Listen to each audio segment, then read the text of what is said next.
church whose people are baptized in water and in the Holy Spirit and brought into a genuine life in the Spirit.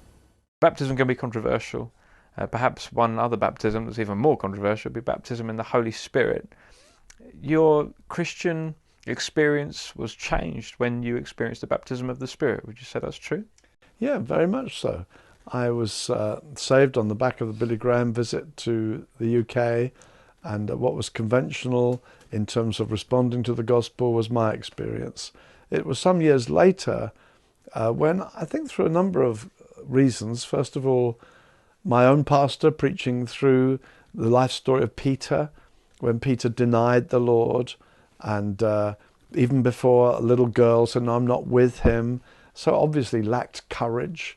And then subsequently, having been filled with the Spirit on the day of Pentecost, was transformed and became bold and fearless in preaching the gospel. I knew where I stood. I thought, well, I'm forever denying Christ. I never take opportunities to witness when they're put on the plate.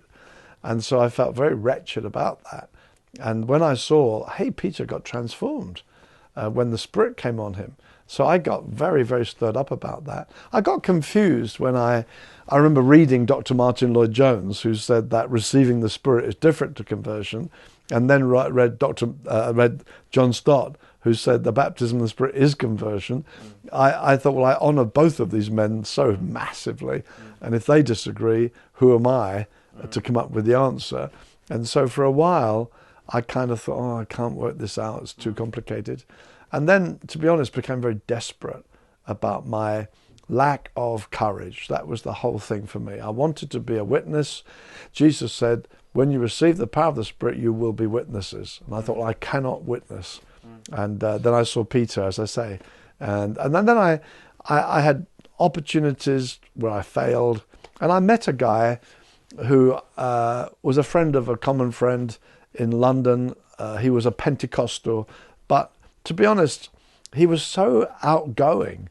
And whenever we had lunch together in London where we worked, if there was somebody sitting nearby, I'd always give him a tract and speak to him. And I thought, this guy is fearless and bold. And I said, what is it? He said, I've been baptized with the Holy Spirit. And that was back in 1962. That was when the charismatic movement was about to break out. And I guess I was in at the beginning, really. And for me, I went to a Pentecostal. I said, I need what you've got, please. And I recall for me, it all came home initially when I was on Brighton seafront, hearing some elderly ladies with very creaky old voices trying to preach, and it was terrible. And having things thrown at them. And I felt, God, this is awful. Why is it so awful? And I felt God said to me, I called young men. Are you going to do it? I thought, never, never could I do that.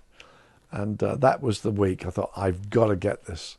And the next Sunday I went to this friend's church and they laid hands on me and I received the Holy Spirit, spoke in tongues, came into a whole new dimension of the awareness of God's presence.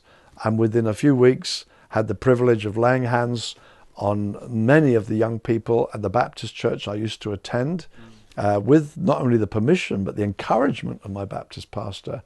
And by the time, before that summer had finished, I was on Brighton seafront and standing on a box and preaching the gospel. I mean, I would never have thought that possible. So it was very life transforming for me.